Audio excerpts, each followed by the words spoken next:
Check, check, check, check, check. കിട്ടണ്ടോ? Check, check, check.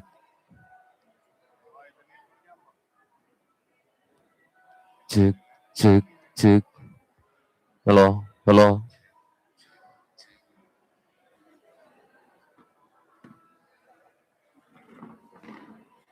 Check, check.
Hanu.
Good morning to all, respected dignitaries, invited guests, faculty members, students, and participants.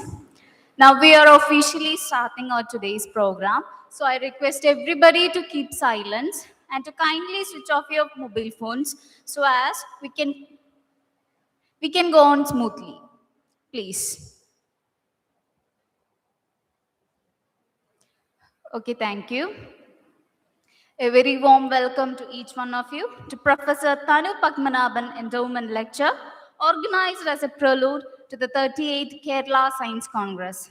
Now, I would like to give a brief introduction about today's program.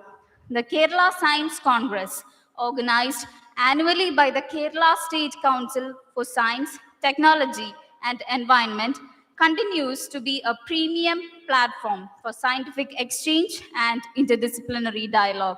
This year, the 38th Kerala Science Congress will be held from 30th January to 2nd February 2026 at St. Albert's College, Ernakulam. As part of this year's academic programs, 9 memorial lectures have been instituted to honor eminent luminaries in science, 7 of which are being conducted as prelude to the main events at premier institutions across the state. Today, we have gathered here for Professor Thanu Padmanabhan Endowment Lecture, paying tribute to Professor Thanu Padmanabhan, internationally renowned theoretical physicist who profoundly influenced modern cosmology and gravitational theory.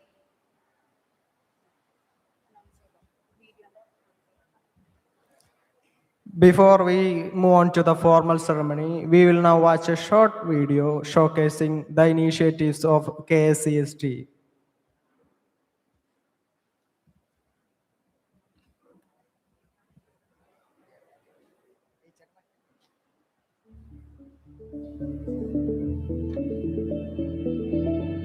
Kerala State Council for Science, Technology and Environment, popularly known as KSCSTE, was constituted in November 2002 to encourage and promote science technology related activities in Kerala State.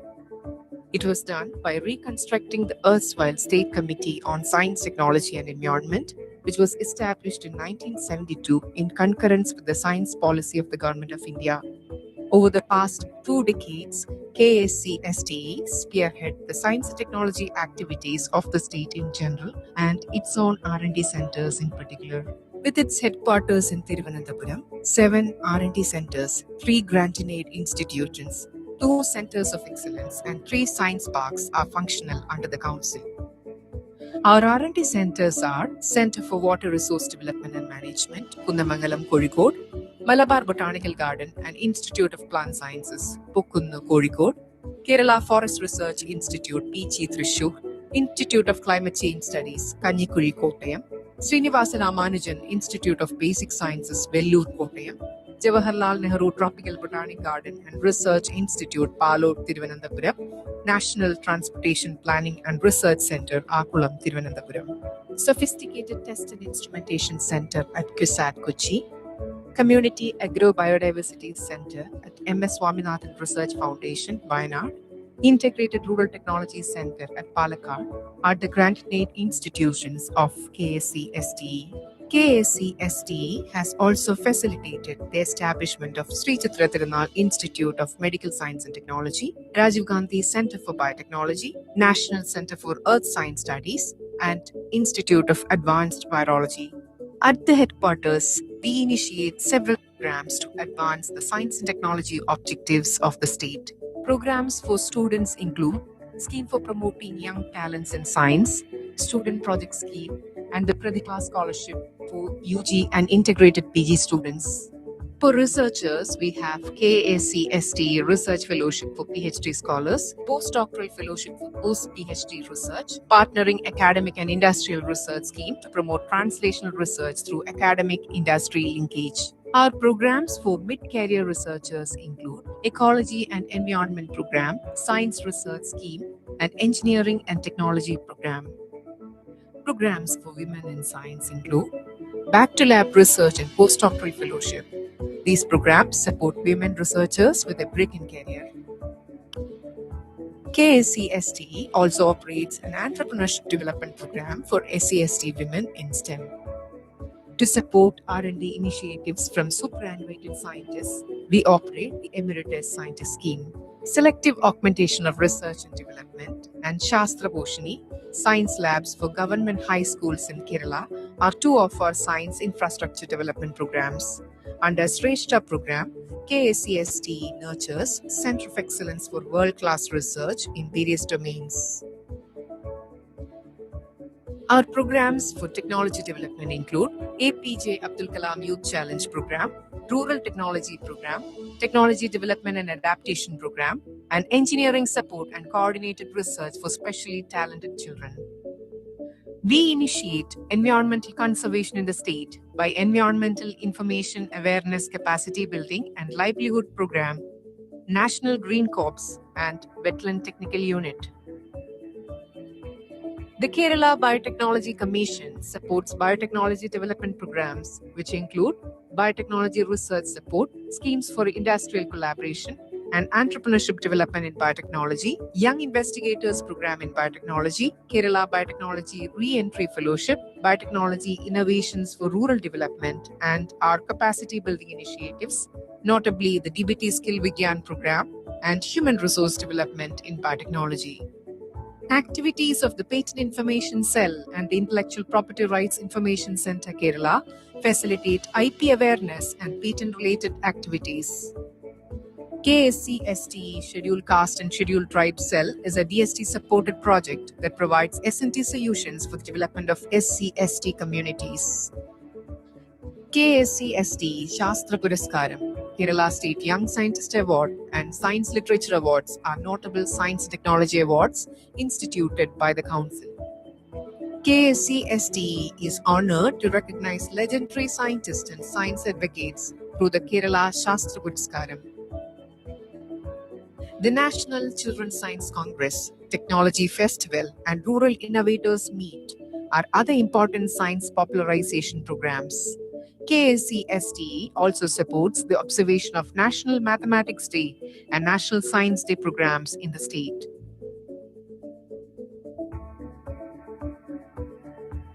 Kerala Science Park is a new initiative facilitated by KSCSTE for R&D development in the state. Centers of Excellence in Microbiome and Nutraceuticals are the two new initiatives facilitated by KSCSTE. Kerala Science Congress is an annual event of KSCSTE.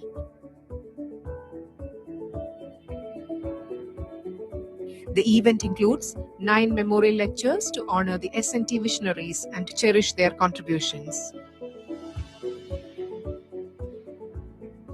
Focal theme sessions, technical sessions bring together researchers in various domains. National Science Exhibition is another highlight of the Kerala Science Congress. Sessions like Walk with Scientists, SciSoul, PG Interaction Session are also organized as part of the event. The 36th edition of Kerala Science Congress evinces the presence of 2022 Nobel laureate in chemistry, Professor Morton P. Meldal, addressing the gathering. A celebration of science, innovation, and collaboration, the Kerala Science Congress has, through its many editions, united Nobel laureates, eminent scientists, and emerging researchers. It stands as a testament to Kerala's commitment to advancing knowledge, inspiring generations, and driving discovery for a better future. The 38th edition of Kerala Science Congress is scheduled from January 30 to February 2, 2026 at St. Albert's College, Ernakulam, with the focal theme, Ocean Science for Blue Economy and Ecosystem Restoration. Kerala State Council for Science, Technology and Environment, advocating science and technology innovation in service of the state of Kerala.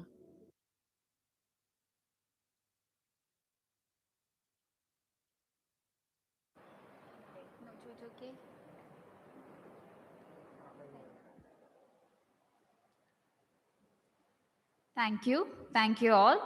Now, I would like to move to the formal proceeding of today's function. It is now my privilege to invite our distinguished dignitaries to the dais. I invite Associate Professor Eldo Verghese, Sir, Principal in Charge, Union Christian College, Aluva. Professor K.P. Sudhir, Executive Vice President at KSCSTE. Dr. Siju Seer, Sir, Junior Scientist, KSCSTE. Our esteemed speaker for the day, Professor G. Bhaskaran, Sir, Distinguished Professor, IIT Madras. Dr. Rashmi R., Assistant Professor, Department of Physics, Union Christian College. Sri Arjun Prasad, Sir, Scientist at KSCSTE. I request all the dignitaries to kindly occupy their seats arranged on the dais. Thank you.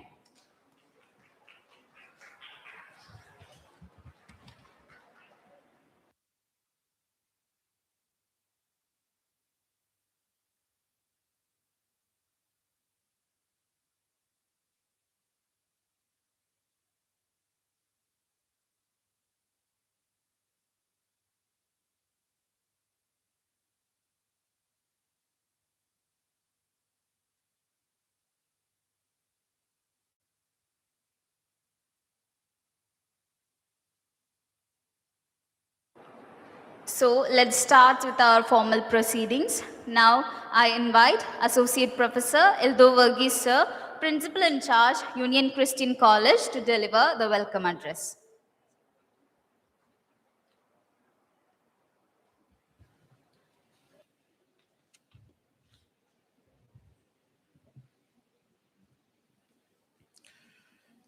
Distinguished guests on end of the dais, dear colleagues, faculties and students from other institutions and from UC College, a very good morning to all.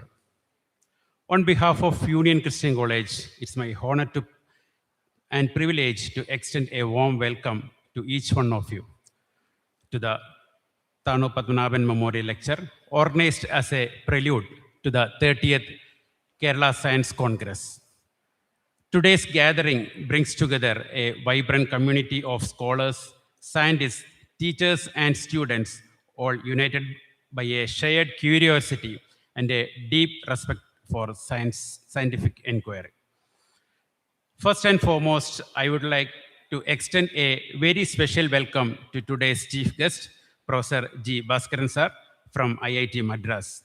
I understand that sir has also been associated with IMSC and as a faculty member of mathematics, I consider it as a real privilege to share the stage with him. With utmost respect, I welcome Professor Bhaskaran on behalf of Union Christian College and KCST to this program and to our campus. UC College shares a long and meaningful association with KCST. Many of our teachers and students have been recipients of research projects supported by KCST, and we are deeply grateful for this continued partnership. I would like to express our sincere gratitude to KCST for selecting UC College as the venue for this lecture, organized as a prelude to the 30th Kerala Science Congress. Today, we are honored by the presence of Professor K.P. Sudhir, Executive Vice President of KCST. I extend a warm welcome to Professor Sudhir on behalf of UC College and all gathered here. We are also happy to welcome Dr. Siju Sr., Junior Scientist, KCST. I extend a heartfelt welcome to Siju Sir, to UC College, and to this program. I warmly welcome Mr. Arjun Prasad, Scientist, KCST, to this gathering on behalf of UC College and everyone present here.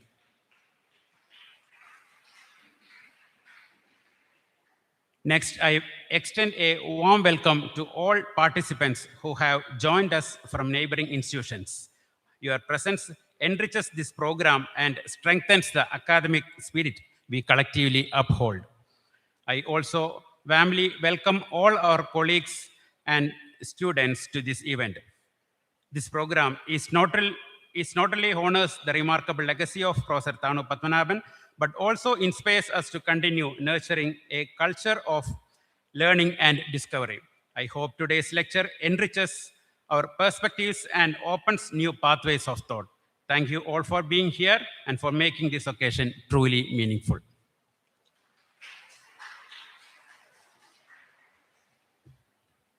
Thank you, sir. May I now invite Professor K.P. Sudhir, Executive Vice President at KSETC, to deliver the presidential address.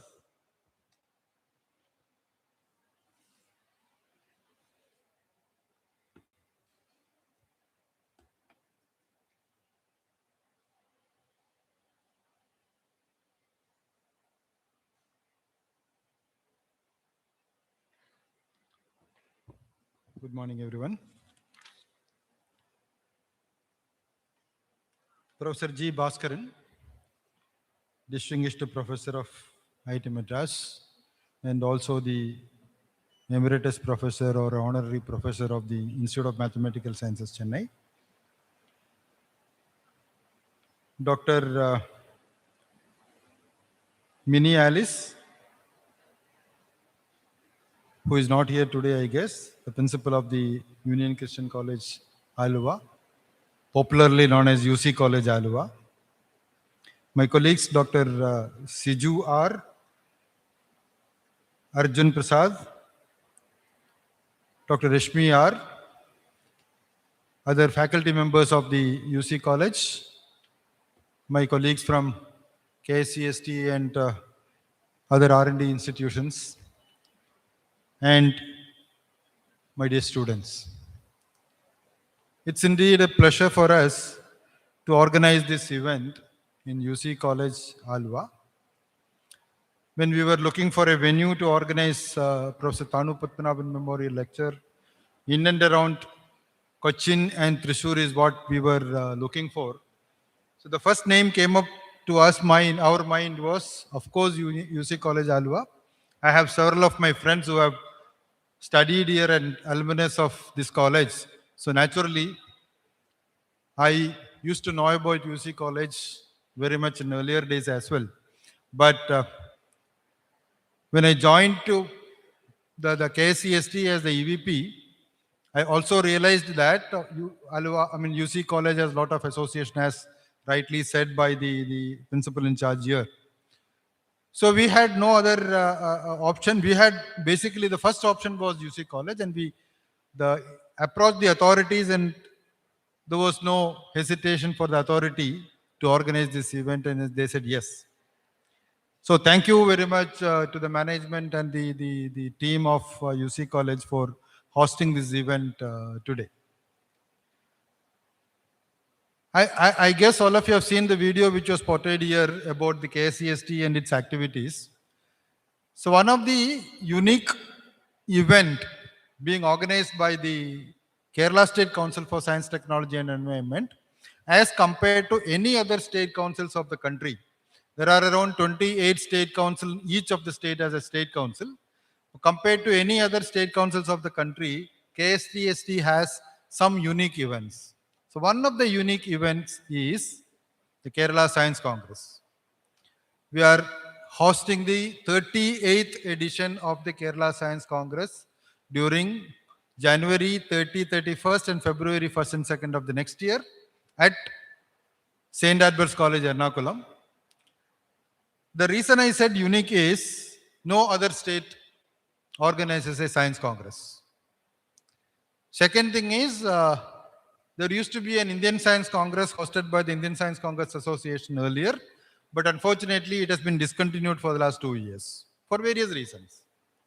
But Kerala Science Congress has been organized without any break, including the COVID period, without any break, and we are hosting the 38th. So that gives the importance the Kerala state government and the council gives the value to the science and scientific awareness program and the researchers community for networking.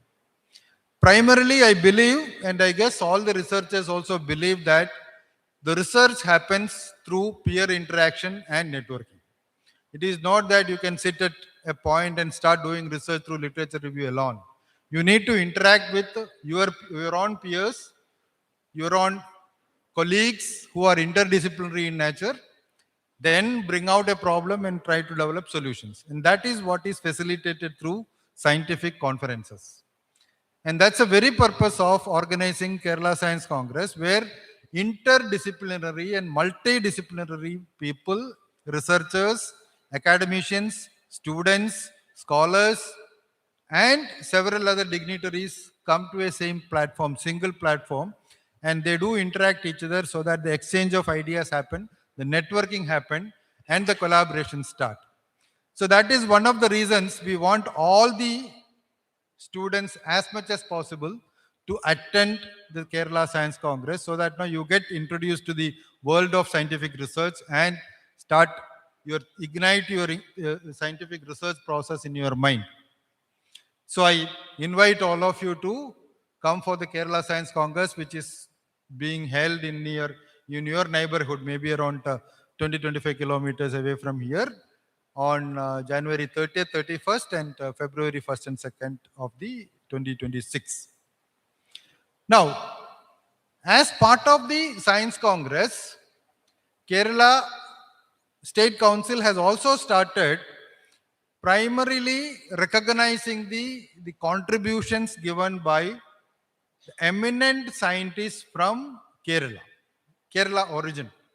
That is where the 9 memorial lectures have been introduced in the part of the Kerala Science Congress. Earlier, when we had little number of memorial lectures, we used to have all the memorial lectures hosted at the venue of the Science Congress itself. But now, as it expanded, I think as of now, we have 9 memorial lectures, and if you want to hold a memorial lecture at the venue of the Science Congress, it becomes primarily, in addition to the current 2-3 days of activity, we may require additional 2 or 3 days. So what we decided is 2 of the memorial lectures we will host at the venue, which is by rotation, and the other 7 memorial lectures we will host at different institutions across the state, depending upon the topic of the memorial lecture and the legend who we are actually recognizing. So we had started this year with Professor Dr. Velyathan Memorial Lecture in Sri Chitira Tirunal Institute of Medical Sciences. Professor Velyathan was the founding director of the Sri Chitira Tirunal Institute of Medical Sciences.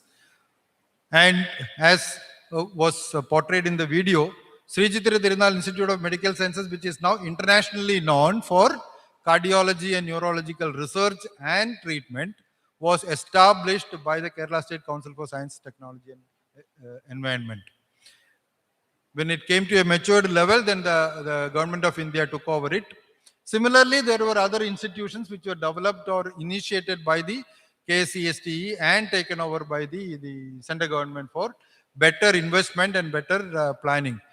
But the association with the KCSTE and the government continues, so that the continuity of information, continuity of research is given on the both sides. We started with Velyathan Memorial Lecture in, I think, in last month at Sri Chitira Tirunal Institute. Then the second one was held at, I think, Sir Said College, Taliparambu, which was on, I think, Professor Kana Suresh from ICER Trivandrum gave the lecture. And this is the third in the series, right? And then there will be another 4 more in the series, which will be held in different locations, in addition to the 2 at the venue. So, if you look at the legends who we are recognizing, they are all nationally and internationally renowned personalities, originally from Kerala, but went ahead and grown to different levels in the science and technology, and popularly known at the international level and the national level. So this is, this memorial lecture is on Professor Thanu Padmanabhan, who I think passed away in 2022, I guess, 21? Okay, 21 I remember, because I spoke to him 2 weeks before he passed away. That was one memory I have. He was popularly known for developing idea that gravity is an emergent phenomenon arising from deeper thermodynamic or statistical principles. And there was a spreaded discussion in the researchers community who are doing on this area, including the students of Professor Thanu Padmanabhan, that there could be a possibility of getting a Nobel Prize for his inventions in the area of gravity. But unfortunately, the Nobel Prize is not considered once the scientist is passed away. So probably they have not considered it. But then his research was well recognized across the globe. And I guess I don't want to give more detail because there is an introduction about the legend by someone here in the occasion. So my dear students,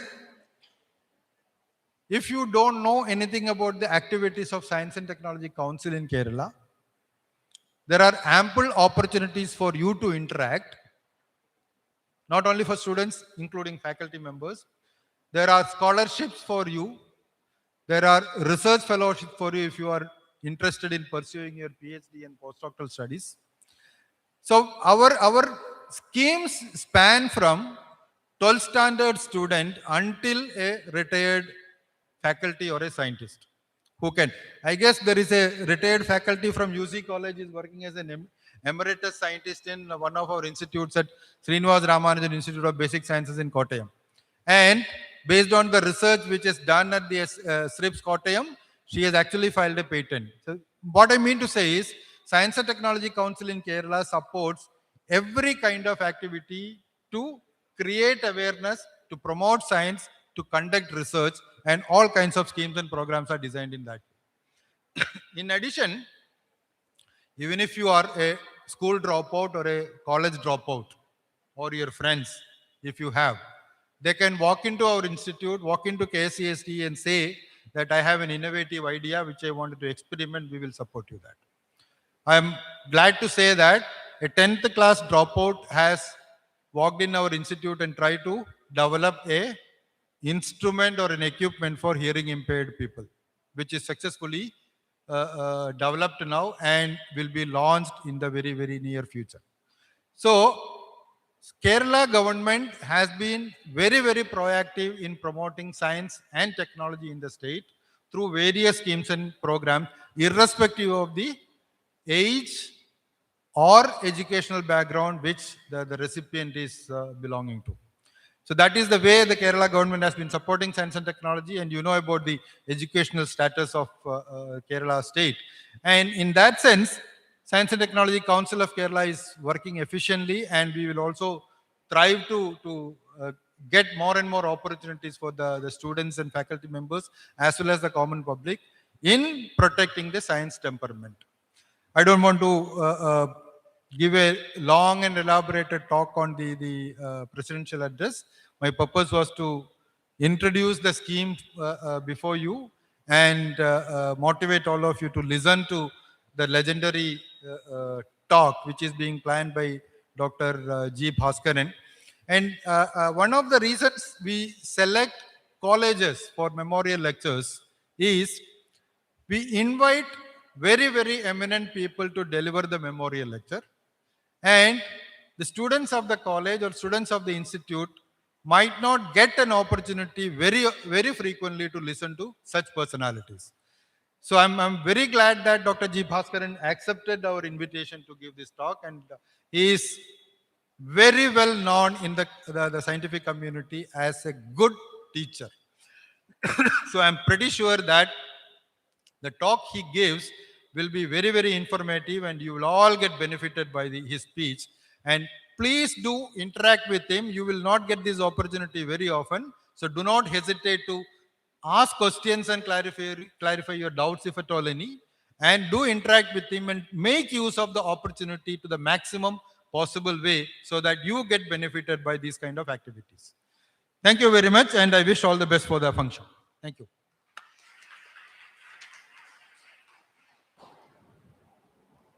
Thank you, Sudhir sir, for your informative words. Now, we are glad to have Dr. Siju CR, Junior Scientist at KSCSTE today with us. Now, I request Dr. Siju sir to brief an introduction to the life and contributions of Professor Thanu Padmanabhan. Sir. Thank you. Good morning, all.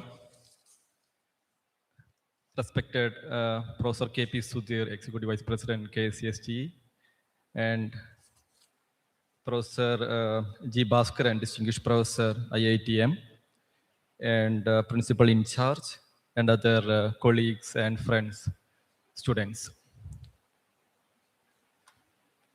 It is indeed my pleasure to stand before this distinguished gathering today to introduce Dr. Thanu Padmanabhan in connection with the Thanu Padmanabhan Memorial Lecture, prelude to the 30th Kerala Science Congress held during January 30, 31st and February 1st, 2nd, 2026. Dr. Thanu Padmanabhan was an Indian theoretical physicist and cosmologist whose research spanned in a wide variety of topics in gravitation, structural formation in the universe, and quantum gravity. He born on 1957 in Tirunelvelim to Thanu Iyer and Lakshmi. His brilliance became evident early while studying in BSc at University College Thiruvananthapuram. He published his first paper in general relativity at the age of 20. It is a clear sign that a pioneering scientific mind was already shaping. After MSc in physics from the same college in 1979, he joined Tata Institute of Fundamental Research, usually called as TIFR, for his PhD and became a faculty member of the following year. He held various faculty positions in the TIFR from 1980 to 1992, and also spent a year at the Institute of Astronomy, Cambridge.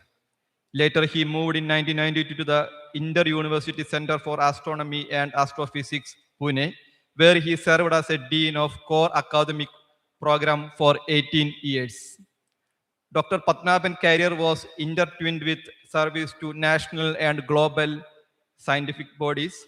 Dr. Padmanabhan served as chairman of the Time Allocation Committee of the Giant Microwave Radio Telescope of NCRA.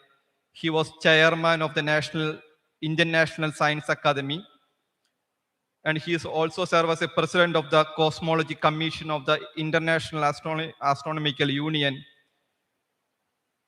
His presence was sought worldwide as visiting faculty at Caltech, Princeton, Cambridge, and other several premier institutions in India.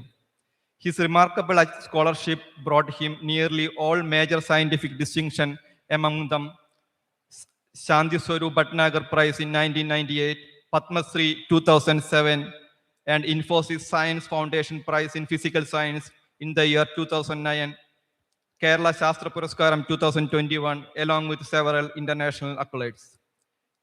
A Stanford analysis published in 2020 placed him 24th worldwide in his discipline, underscoring the profound global impact and respect his work commanded.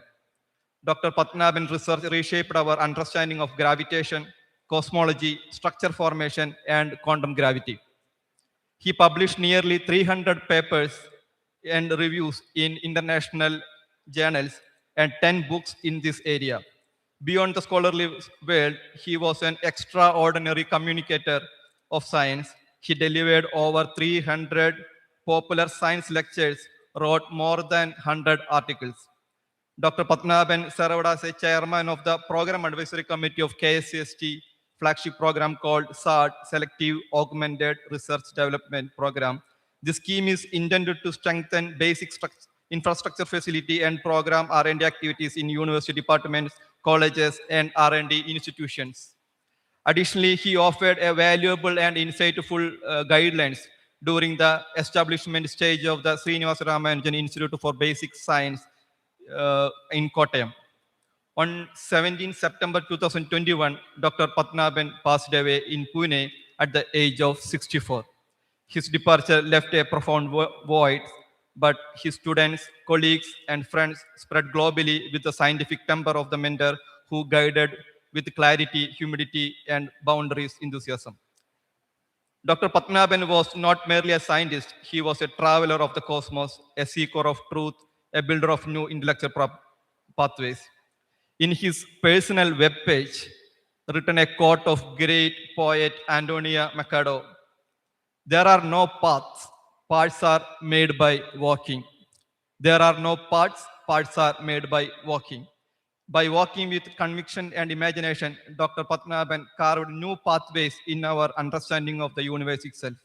As we honor him today, Let us celebrate not only his extraordinary achievements, but also his extraordinary spirit, the spirit of discovery, of curiosity, of relentless pursuit. His work continued to illuminate our understanding of cosmos, and his journey continued to inspire all who dare it, question, explore, and dream. This memorial lecture is not merely an academic event. It is an heartfelt tribute to the visionary thinker and inspiration teacher and one of the most influenced physicists in our period. Thank you so much.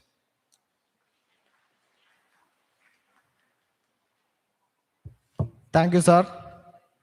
I request Dr. Rashmi, our Assistant Professor, Department of Physics at UC College, to introduce our speaker of the day. Ma'am, please. Thank you. Union Christian College is highly privileged to have Ganapati Bhaskaran as the esteemed speaker of the day. I would like to give a brief introduction of the academic profile of Professor Ganapati Bhaskaran. Ganapati Bhaskaran is an Indian theoretical physicist known for his work on condensed matter physics and strongly correlated quantum materials. Bhaskaran is an emeritus professor of physics at the Institute of Mathematical Science in Chennai, India, and holds a distinguished visiting research chair at the Perimeter Institute for Theoretical Physics in Waterloo, Canada. Recently, he became a distinguished professor at the IIT Madras, India. Professor Bhaskaran completed his undergraduate education at the Tanjavur College and the American College in Madurai, India. He got his PhD in theoretical physics from the Indian Institute of Science, Bangalore in 1975.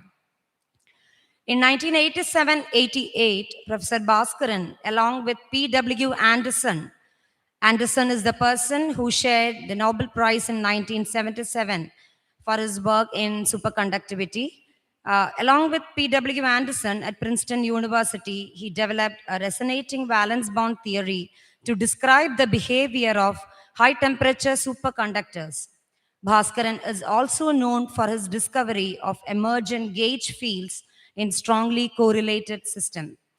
Predications of P-wave superconductivity in strontium ruthenate and of high-temperature superconductivity in graphene and graphite at optimal doping. In 1983, Bhaskaran was the first recipient of ICTP Prize awarded by the International Center for Theoretical Physics, Trieste, Italy, to young scientists in developing countries to work in mathematics and physics. He was a member at the Institute for Advanced Study in 1996. He was also awarded the Shanti Swarup Bhatnagar Prize by the Government of India in 1990, and 2019 he was awarded the G.N. Ramachandran Shastra Award.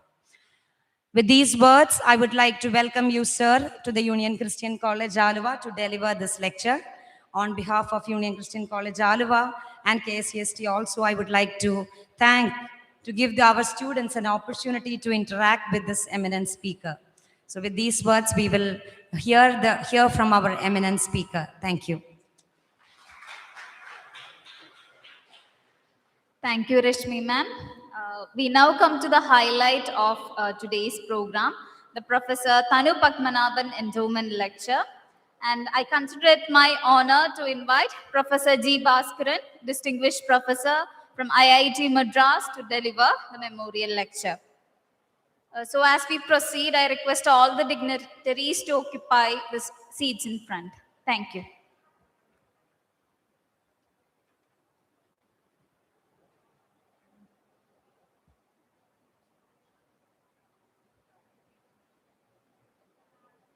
I also request all the students here to please switch off your phones once again and please remain silent throughout the lecture.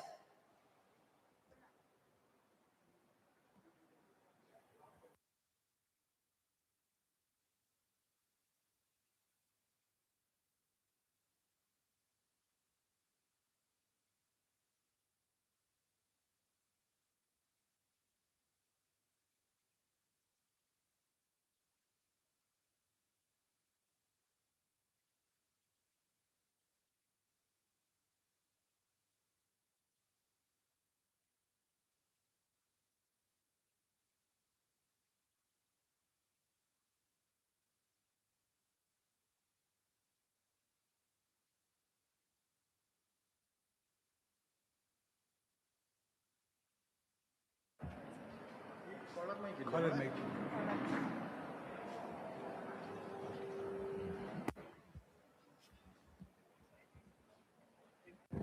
will be holding.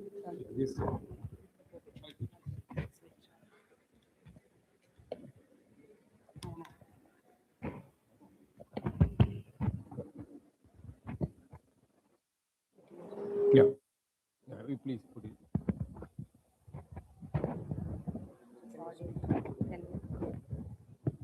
Hello. Yeah. Yeah. Is it audible? Wonderful. Stand. Right. So.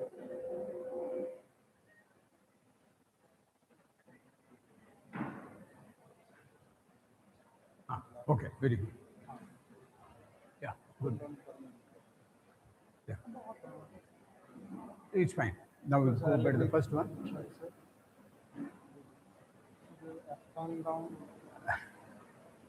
No, no, no. So this is the previous one. Right. That's the first. Yeah. The first page. No, the previous one. Who is not coming? Okay. So maybe. First slide is not coming. Yeah. That's. This is the right one. Yeah. Okay. Thank you. Yeah. So speak for about 15 minutes. As much as you want. They will get angry. Okay.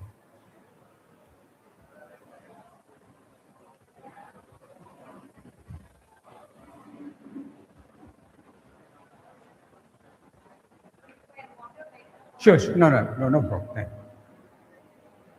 So, very good afternoon. So, first of all, let me thank Professor Sudhir and collaborators and colleagues from this college, great college, to invite me to this wonderful place, to be with you young people on this occasion of Padmanabhan Memorial Lecture. So, the last 15 minutes was an eye-opener for me. I did not know so many things happening in Kerala State Council. It's congratulations. Yeah. Not.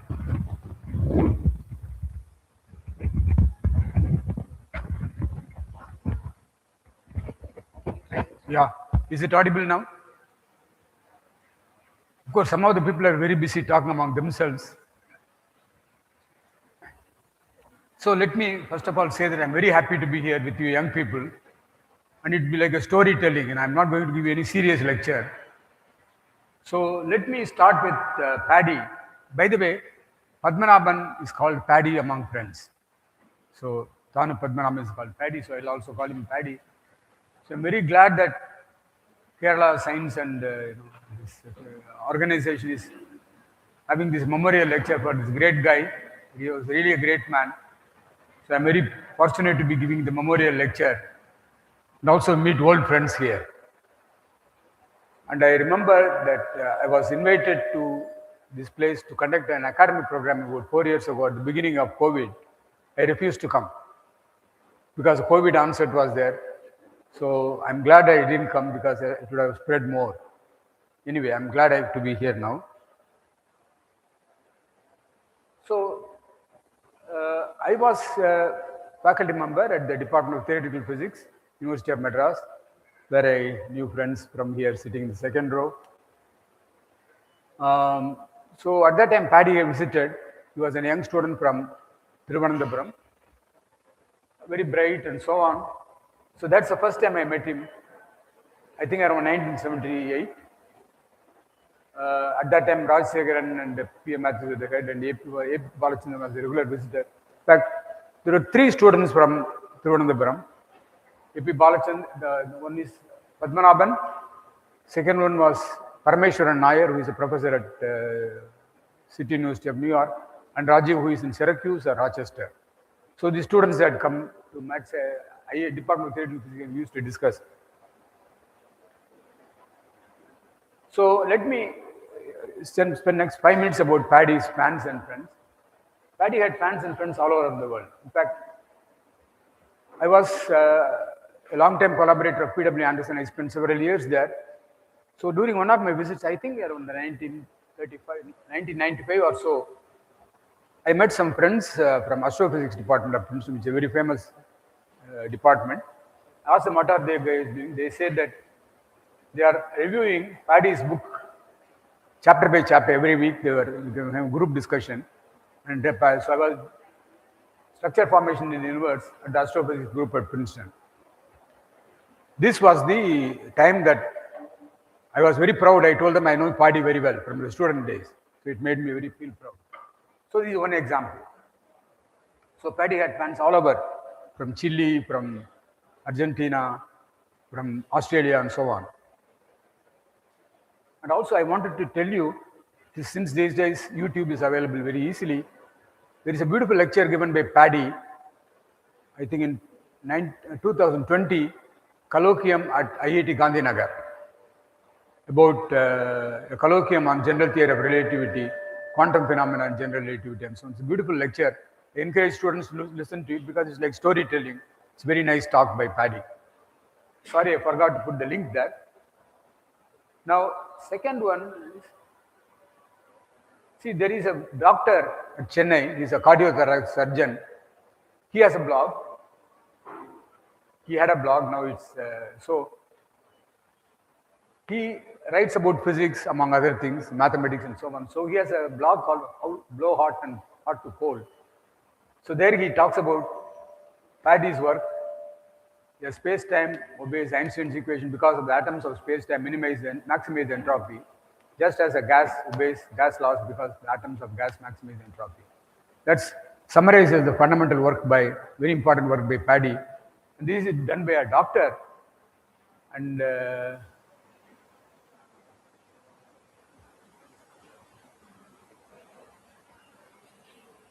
this is the person. His name is Paul Ramesh Tangaraj. So I will just, he himself is a very interesting person. He is a cardiothoracic surgeon. He is well known for doing about 10 surgeries in which he has transplanted the heart and lungs together simultaneously for the same patient. He is a very famous doctor. But however, he is interested in physics. That's a fascinating thing. So he was referred to a common friend nearly a decade ago, or 20. He asked me some questions about physics. Then he has been collaborating with my colleagues, Gautam Menon and others. Then I told you the blog by about. So then the interesting thing was, Paddy was visiting, I think in 2020 or 2019, Math Science. So I called Paul Ramesh and told him that your hero is there. So you won't believe, Paul Ramesh drove to Math Science and had a good discussion with Paddy about general relativity. So that's the kind of fan that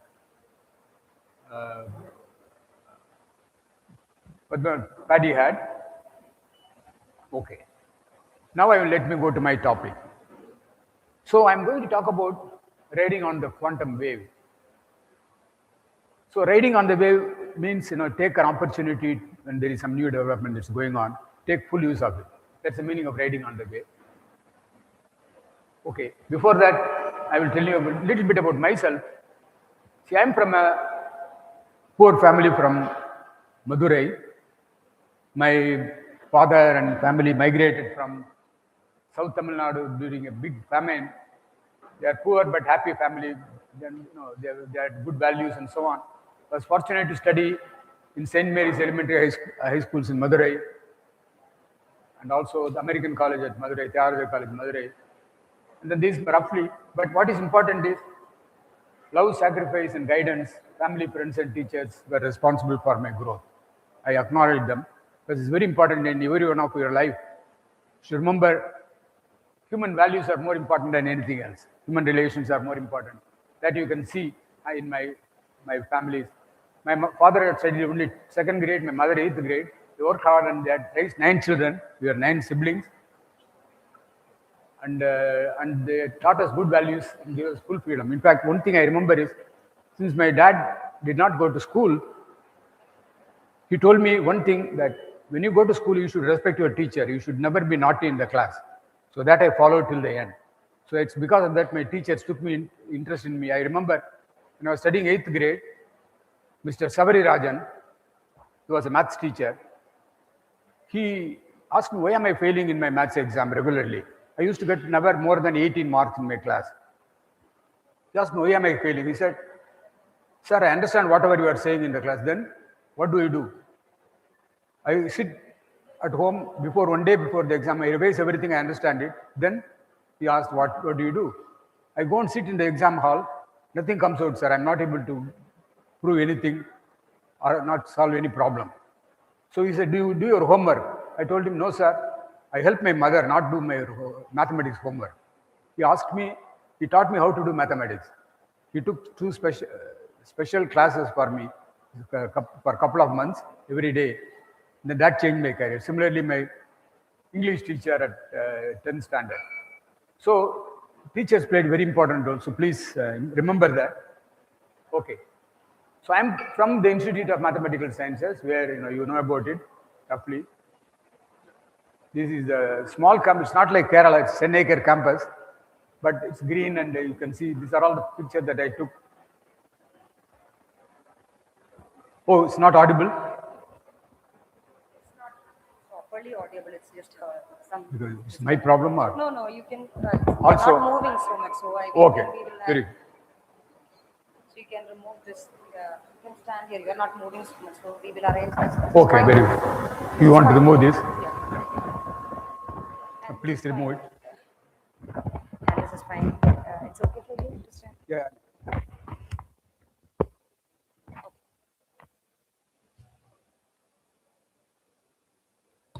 See, I'm not a singer, I am not an actor, I don't know how to hold the phone.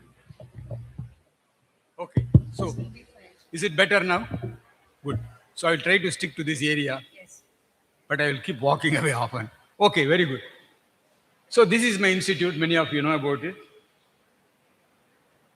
Then, for the last 6 years, I'm associated closely with IIT Madras. It's a beautiful campus. You see deers, monkeys, and these beautiful trees and so on. There's a constant discussion among students and professors. Students call these monkeys as professors, and professors call these monkeys as students. So they don't know who is who. So very often, I think Sudhir knows this. It's a beautiful campus. I encourage you to visit that. And then I am also, for the last 11 years, associated with Perimeter Institute for. I will tell some stories about it because the Quantum Institute. Stephen Hawking was one of the founding DERCs. In a beautiful park near a lake, this is the institute. Okay, I wanted to tell the story about Perimeter Institute. What you see in the picture is Mike Lazaridis. He was a chief of BlackBerry phone company. You may remember, some of you may know BlackBerry board. Yes? Oh, sorry. Thank you. I should be tied to, with some string or something. So BlackBerry chief, apparently he wanted to become a quantum physicist when he was young. But circumstances forced him to only become a billionaire, poor guy who could not become a theoretical physicist. So he was a poor guy, but he was a billionaire. So there an opportunity came in which somebody who did a PhD in theoretical physics was jobless. So I was looking for a job. He learned about it and told him. And he was a bright student. Then just completed a PhD, Howard Burton, gave him $100 million and said that please start a theoretical physics institute. You look very smart. That's how the institute started. He says, science is very important for humanity. It has helped humanity in the last several hundred years enormously. So we should support science. Even after giving $100 million, I'm still rich. That's what he says. I continue to be rich. And in fact, he has given $400 million so far to this institute. And he says, don't write too many papers. Think deeply about problems and write papers. Open-ended. I don't expect any application tomorrow. Maybe it will come after 50 years or 30 years. So open-ended science is what he's emphasizing. In fact, Mike is giving, once I had a discussion with him, he gives this example of Maxwell's equation. Sorry, I'm telling you stories, this is, suppose somebody wants to give award for the modern society for what it is, science developments. Whom will you give it? They will say radio communication, for example, Marconi or J.C. Bose, or Hertz, who produced electromagnetic radiation. Then Mike says, no, it should be given to Maxwell. Because what did Maxwell do?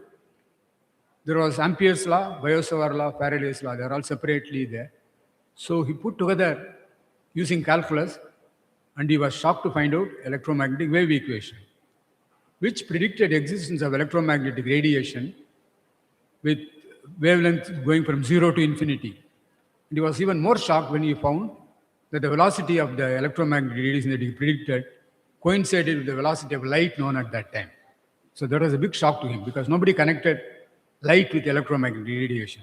He could do through his unification. Apparently, even Faraday did not believe Maxwell's equations, Maxwell's prediction. So 20 years later, Hertz produced electromagnetic radiation. 20 years later, J.C. Bose and Marconi started electromagnetic communication. The world is different now. So he says the award should be given to Maxwell posthumously. There is also a beautiful book by Usefulness of Useless Knowledge by Fellner. He was a founding director of Institute for Advanced Studies. He also argues that knowledge for its own sake should be pursued. Application will come eventually later. But the pursuit of knowledge is very important. That's what he keeps saying. So I encourage young people to read it when you get time. I've written the name of the book. It's called Usefulness of Useless Knowledge. Nothing is waste. Okay. Riding on the wave. So how many of you have seen this kind of scenery? You won't believe I have seen it in Chennai. Because once I was walking with my old friend Vikram Soni, who is no more, along the beach. We saw suddenly dolphins riding on the wave, about 20 of them. I was shocked. I never have heard about dolphins coming to Chennai. Then I talked to the fishermen. They said, yes, sir, they do come very rarely. Often they stay 1 kilometer away. And apparently there are dolphins from Pondicherry down, and even small whales are there, about 5-6 kilometers away. Occasionally they come. So another time I saw was when I was visiting Santa Barbara. I was going in a boat from University of California, Santa Barbara to a nearby island. So I saw dolphins riding on the wakes of the waves that is produced by our boat. So it means take advantage of some phenomena. So there is a human competitor who is doing surf riding with dolphins. Another way of saying strike while then make hay while the sun shines. I think in Malayalam it's called some similar to this. Is in Tamil. Okay. Now what I'm going to do is, oh sorry, I will hold it. So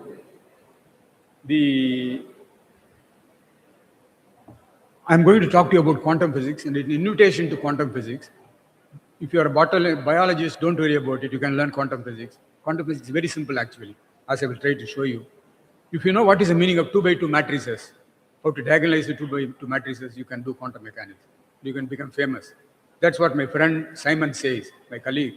He says, after all, if you look at modern quantum computers and various things that are involved in new developments, what you need is qubits. Your qubit is mathematically represented by a 2x2 matrix.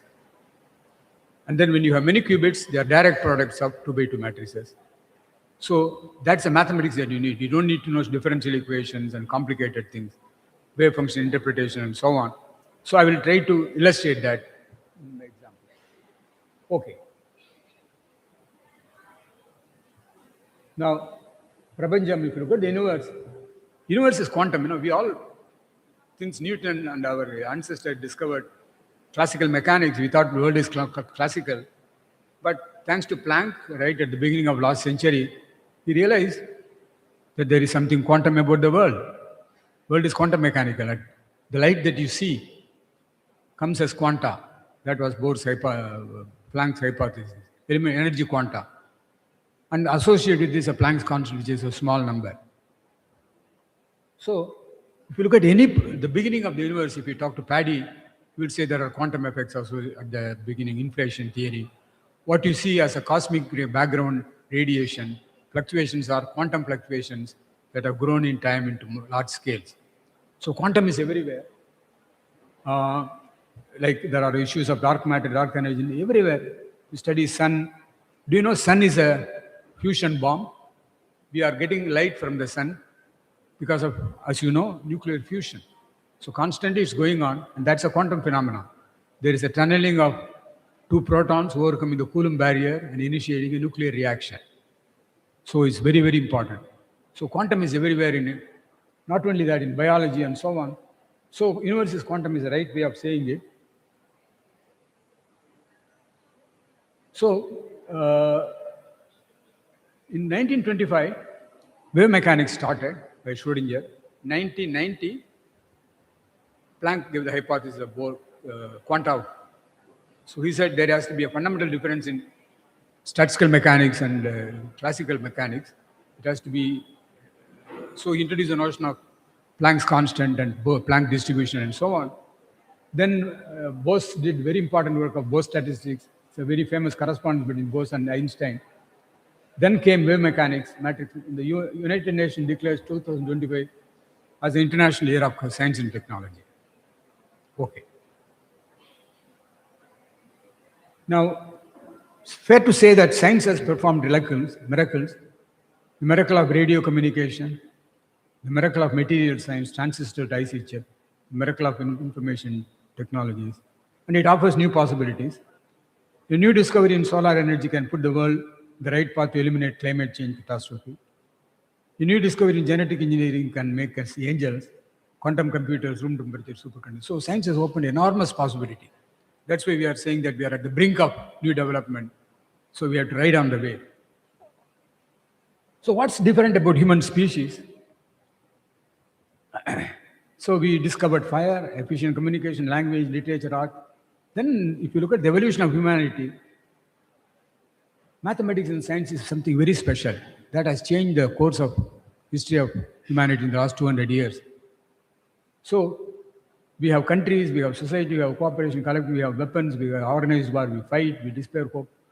But science offers a new opportunity for us to be united and new hopes. Now, let me tell you about Wigner's statement. Many of you may shy away from mathematics. It's a very common thing. Many people don't like mathematics because it's too abstract or complicated. But it's Wigner who has said that a beautiful article, Unusual Effectiveness of Mathematics in Science. Whatever mathematics that he knew and others knew was handmade for future science. So there is a resonance between science and mathematics. That's what Wigner says. So don't ignore mathematics. There are good books now, good teachers and so on. Okay. So this... So if you think about quantum mechanics, it's a fantastic example of creative act of human mind. See, it's just guess. Remember, what did Planck do? He looked at burning coal. So there was electromagnetic, there was radiation coming out. He looked at the intensity of radiation as a function of frequency. It had a distribution which strongly deviated from classical distribution. So he hypothesized, he made a guesswork that maybe if the energy is in the form of quanta, quantized in units of h cross, maybe it will work. So he made a hypothesis. Then came Niels Bohr. He said, I don't know what's going on. There are electrons going around nuclei, according to Rutherford's atom model and so on. But if the electrons go on only specific orbits, so-called quantized orbits carrying some properties, then I can explain all the spectral lines. That was Bohr's conjecture or guesswork. Then Einstein made a guesswork about photoelectric effect. So it's a series of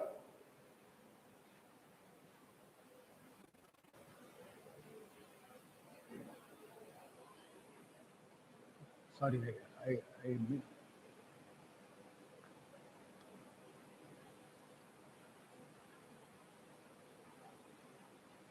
yeah. So I wanted to tell you that if you look at the development of quantum mechanics, nothing was derived from first principle. It was a guesswork of Bose hypothesized that Planck that there is quanta. Then Einstein said if there is a quanta, photoelectric effect can be explained. Then Bohr said that if there are quantized orbits, it can be explained sharp spectral lines that you see spectroscopically. Then de Broglie said that if you associate waves with particles, some of these things can be qualitatively explained, wave-particle duality. And then Bose said indistinguishability and consequent derivation of statistics. Then came Schrodinger. He said that if there is a wave, there should be a wave equation. He wrote down a wave equation just by hand, by making some correspondence. It was not a derivation in any sense. He didn't even know the meaning of the wave function. Then Max Born gave a meaning to that wave function. And then very quickly they realized it has many counterintuitive things called quantum entanglement and so on. So many things. So it's one of the greatest creative act of human mind. Experiment guided guesses and intuition. Nothing was derived. When Dirac gave his relativistic quantum field theory, he said the Schrodinger equation did not obey relativity theory, so I have to make it obey relativity theory. He took square root of some operator ad hoc. Then he landed in Lorentz invariance, and relativity was, so fantastic things happen. So it's a series of guesses, intuition, no derivation from first principle, hypotheses which are experimentally guided. Okay.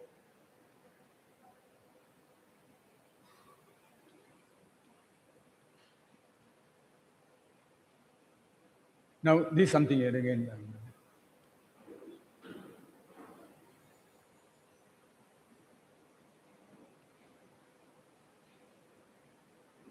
Schrodinger is not only a great quantum physicist, he also wrote two books. One is about statistical mechanics, another is a book called What is Life. In fact, I encourage you to read that book. It's a beautiful book. It's like a popular science book.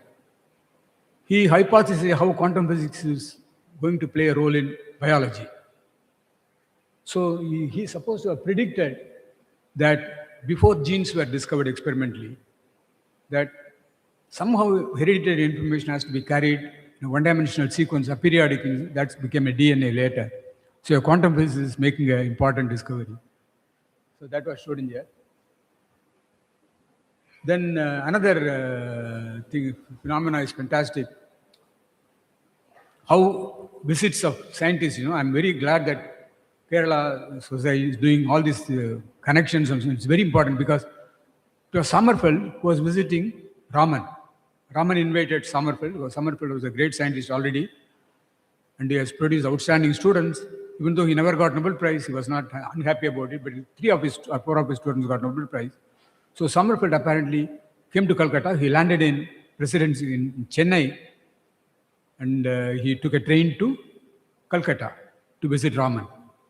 So in Chennai, he stopped at Presidency College and gave a talk about a theory of metals and how Pauli's exclusion principle plays a very important role and gives Fermi C and so on.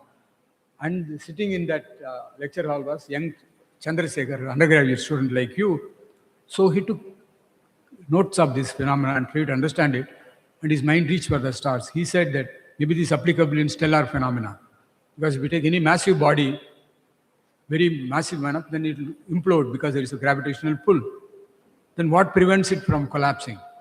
So he said maybe the quantum mechanics or Pauli principle that Sommerfeld talked about is working.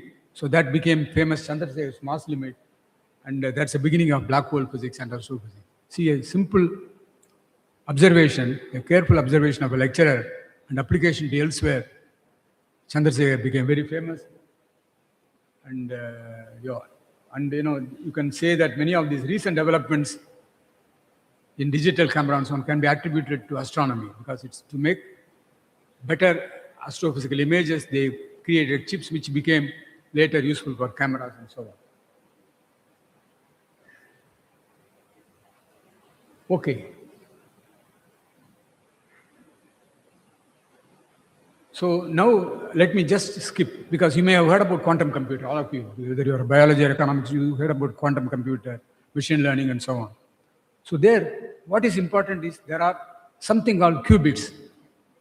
Some objects which take two states, which live in two states, like up and down, or on and off. But we are used to a switch which is on or off. But when you come to quantum mechanics, there is a beautiful there is a beautiful possibility the switch can be on and also off. So it's called a coherent superposition. That's explained by matrix mechanics, 2x2 matrix mechanics. So if you take advantage of that superposition principle, and when the qubits communicate, you can build quantum computers which will be much more powerful in terms of memory, in terms of speed and so on. That's the beginning of quantum computers. So if you're working in biology, don't worry, you can learn quantum computers, for example. It's a beautiful book called quantum mechanics and quantum Nelson and Chan. They don't start quantum mechanics in the standard way of writing down Schrodinger equations and classical mechanics and so on. They directly go to qubits. So many things are happening. I will come to it later. By the way, since I'm telling that we can write on the quantum wave, you people are very fortunate these days compared to my time. I remember, if I want to learn something about quantum mechanics, I went to the library in Tyagarajar College. There were only 2 books that was reserved by 20 boys. So I never got enough chance. So I found there is a library book in the public library at Madurai. So I borrowed a book for a week and then I learned some quantum mechanics. Now it's not so. If you have a cell phone, you can get any information about quantum mechanics. How many of you are familiar with this NPTEL? Please raise your hands. Good. Some of you. I wish more students read, because NPTEL is something makes me proud about IIT Madras, where Sudhir comes from. Mangal Sundar, a professor 20 years ago, what he did was he gave a course on quantum chemistry and shared the video of his lectures with friends. And Anant was the director of the IIT Madras at that time. He said, Mangal, let's share it with the world. So they started NPTEL program where online courses are made available online free for everybody. Like this year alone, from August to December, 1,000 online courses are available in NPTEL, run by 23 IITs put together. It can be aeronautical engineering, can be electrical engineering, water resource management, many courses are available. So there is no age, anybody can look at it, 40 lectures, 30 lectures and so on. They are outstanding resources and people have made good use of it and gone. I heard about a story of a boy in Chennai who has studied 10th grade. So he was working in a hotel, cleaning the table. So somebody told him, young boy, if you want to go to America, you can do the following. He told him to take some of these courses online free and learn programming deeply. So there is something called spoken tutorial. 1,000 courses are available online free, 1,000 PowerPoint presentations about what's a mouse, what's a keyboard, how to create a file, C language, Fortran language, Python, and all these things free. And they are also in Malayalam, Tamil in the background also, you can shift the language. So this boy learned it for 5 years in the evening times. Seriously, he learned programming. He didn't get any certificate because he didn't write any exam. He didn't learn English because it was in Tamil also. So apparently he wrote to a big company in San Francisco in Tamil, the application in Tamil. And some Tamilians were there in the board. So they were impressed by the application and they called him an interview for online. They grilled him for 3 hours. And they were so impressed, they took him. Now he's in San Francisco. So it was not possible 30, 40 years ago. Now it's possible. So thanks to things like NPTEL. And also, there are famous quantum gurus, Professor V. Balakrishnan at IIT Madras. His wife, Radha Balakrishnan, was my colleague at Math Science. She's a complex quantum nonlinear science person. And Balakrishnan is well known for his quantum mechanics. He gives beautiful lectures in an understandable way. So NPTEL courses are available. He is so famous. Somebody said, I do not know if you know, in Tamil movies there was a song called Kolavari, became very popular. So somebody said, next to Kolavari hit, Balakrishnan's quantum mechanics is the next hit. That's what people say. He's so popular. So he's a great teacher. Similarly, another guy, IIT Madras guy, R. Shankar, he did a BTech in electrical engineering from IIT Madras in 1969. And then he goes to Berkeley and does a PhD in physics. Now he's a professor at Yale. He also has fantastic lectures on YouTube and so on about quantum physics. So they make it very friendly. For example, Shankar is supposed to have said that, so I have bad news for you, because you are not going to understand what I'm going to teach you. That's quantum mechanics. Then the good news is, I don't understand it. So that's how Shankar starts. Then there is a guy by the name Umesh Vazirani. He has visited us at Math Science. So he's an electrical engineer, basically. He gives a beautiful course on quantum mechanics using 2x2 matrices. And he said that once he put it in the YouTube and online, his course were benefiting 10 people about 20 years ago. Once you put it online, 500 people next year registered and 300 passed, and now it's very popular. Quantum mechanics and quantum computation. Sorry. So there is a program called Qubit by Qubit, run by Americans, US. Umesh Vasaran is one of the things. So what they do is they teach children, school children, quantum mechanics, 2x2 matrices, advanced quantum computing, and so on. So you can learn this without going to college. So I wish somebody like maybe Kerala Science and Technology can take up this kind of job and do it in India also. Qubit by qubit, bit by qubit. And also the institute I am associated with, Perimeter Institute at Waterloo, they have programs to inspire students about quantum mechanics. So I encourage you to look at this. Excellent teaching resources for students are available at the Perimeter Institute website. So please look at it. And also there are programs for teachers.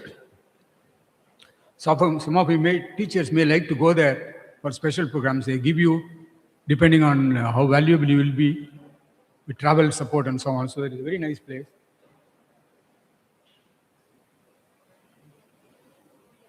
Okay. How am I doing with respect to time?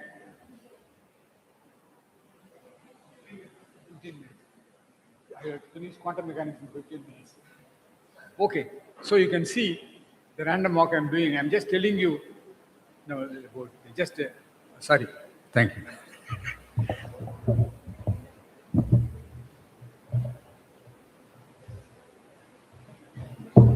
Okay. Yeah. See, I'm garlanded. Is it okay now? So, the quantum mechanics is fantastic. So, I'm just giving you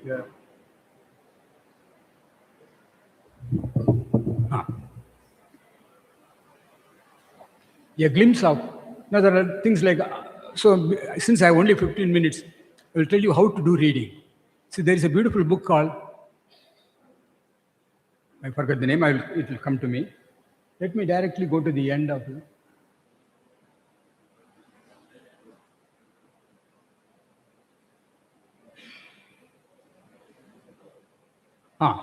See, in quantum mechanics also you can see how emergence of new things. See, the whole is more than the sum of its parts. That's what Aristotle said. And quantum mechanics also exemplifies this. A plus A is more than 2. For example, suppose you take these two rings, they're A and A, put them together. Somebody says it looks like butterfly. Put two of them, it looks like some insect. Put three of them, it looks like a cat. It meows. So you look at it, A plus A plus A is not the A, the same as. So this is called emergence. It's called related to Mayer physics and so on. So there are lots of things about emergence, and Anderson wrote about it. Again, a power of quantum. See, in elementary physics, you learn strain, delta L by L, a change in length divided by the length of the object. So when you do experiments in the lab, you measure delta L by L, maybe 0.1 or 0.01. Do you know LIGO, the famous detector which detects gravitational wave? Delta L by L is 10 raised to minus 20. That means being able to measure precisely length change of 1 in 1,000th of a proton in 1 kilometer. Mind-boggling, unimaginable. That's possible because of quantum technology, 4 levels of quantum technology. I encourage students interested in to read this. Then solid-state physics, I will directly go to the, because I have,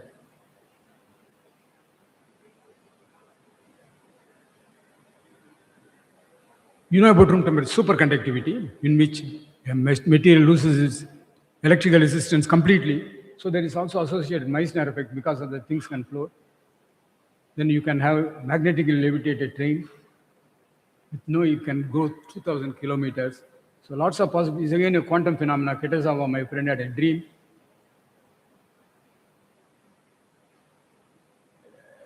Of quantum computers. I will come back to it. Sorry, I did not organize my things properly.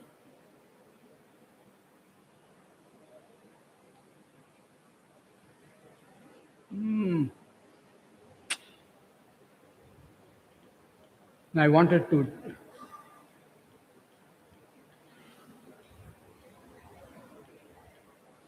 because time is limited, I am going to, yeah.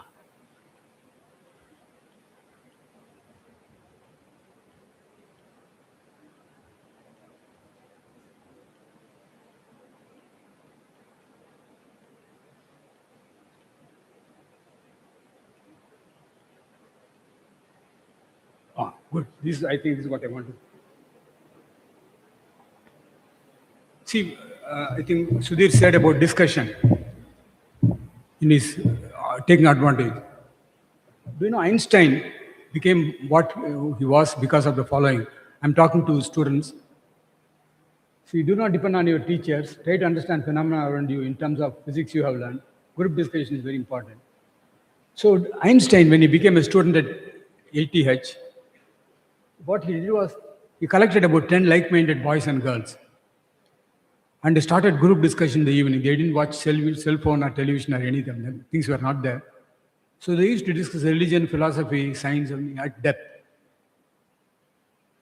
So at some point, after 6 months after they started, they found a book due to a famous mathematician called Science and Hypotheses. And that book enumerated what are the unsolved problems at that time. First thing was Brownian motion. So they say that you look through a microscope, you see a pollen particle shaking. Is there vital force? What's happening? And that was a question. Then photoelectric effect. Then is there an ether? So these three questions were exposed to Einstein in the group discussion by friends. And he went deeply into it and became what he was, changed the world. So group discussion is very important.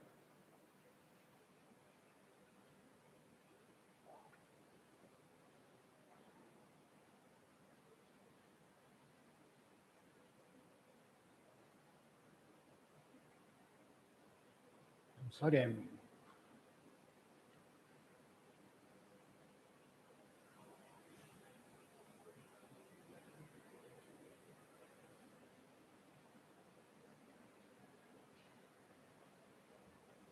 I think I will. No, I have messed up my this thing. So what I will do is I will stop here and ask you questions. Please, ask me questions.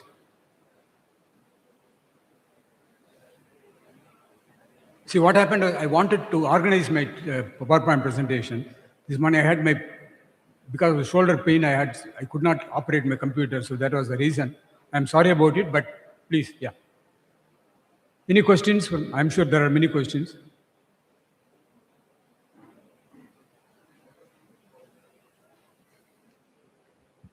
You can ask me any question unrelated to whatever I spoke about. Any question?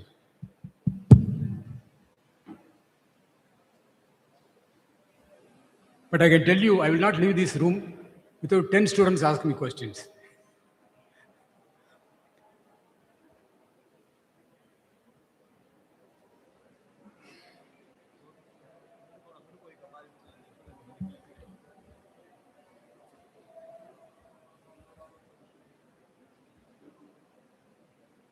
See, students always have this problem.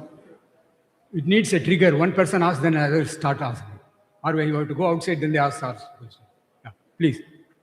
Shall I point out some student and ask them to ask the question?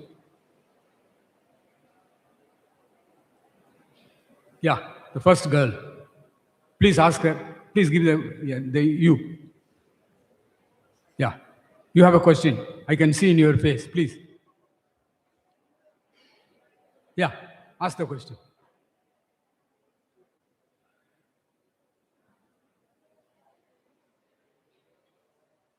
You can ask in Malayalam.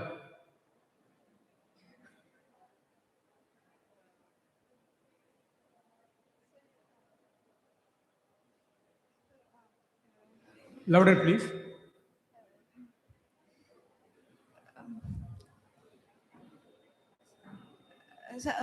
What need to be studied to become a researcher? Why? Which subject? I mean. Sorry, please repeat the question. Sir, research ചെയ്യാൻ വേണ്ടി ഏത് topic ഇപ്പോൾ chemistry physics കൂടെ എടുത്താൽ തന്നെ quantum mechanics ഇത് research ചെയ്യാൻ പറ്റുമോ course?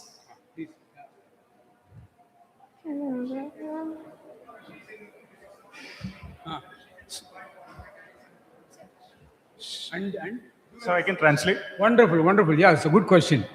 So basically, she was asking what she needs to do further to become a researcher in quantum mechanics. Wonderful. So, the first thing, what are you studying right now? Chemistry, BSc. BSc chemistry. So, chemistry is a fantastic subject because chemistry and physics are artificial separation that came with time. Physics is chemistry, chemistry is physics. You know, chemical bonds, quantum mechanics is very important. So, what I suggest is you read a book by Linus Pauling. Are you familiar with Professor Linus Pauling, the famous Pauling? There's a book on nature of chemical bond. So that book is a masterpiece. Before wave mechanics was born completely, he used the ideas of wave mechanics to describe chemical bonds in totality. So he's a great quantum mechanic, in my opinion. He started this idea of resonating valence bond and so on. So what I would suggest is, since you are a chemist, learn Linus Pauling's book, Nature of Chemical Bond. It's a fantastic book. He uses H2O, what kind of H2 molecule or ionic bonding. He talks about various things that is important in chemistry, also about chemical reactions and p-pi bonds and resonance and so on. So that's one way. Another famous chemist who uses quantum mechanics in effective ways, Rod Hoffman. He's also a Nobel laureate from Cornell. He has a beautiful book called Chemistry for Quantum Mechanics for Chemistry or Solid State Physics. Introduces quantum mechanics in a friendly way with emphasis on chemistry. So these are all books. But if you ask the same question to Mr. Google, he will give you many more suggestions. Many sites are available. So how a chemist can approach quantum mechanics, like how a mathematician can approach quantum mechanics is different how a chemist. So I suggest you read Pauling's book. By the way, are you familiar with Linus Pauling? The name Linus Pauling? Do you know that? You know? No. Yes. Oh, you know that. Okay, very good. It's a great guy. He got Nobel Prize for his work on quantum double helix, or what is it? What did he? No. For sickle cell anemia. So he discovered many things. Also, he got Nobel Prize for peace. He got 2 Nobel Prize. He was a great guy. He was a versatile person. He discovered the structure of alpha helix of proteins. Then triple helix came later.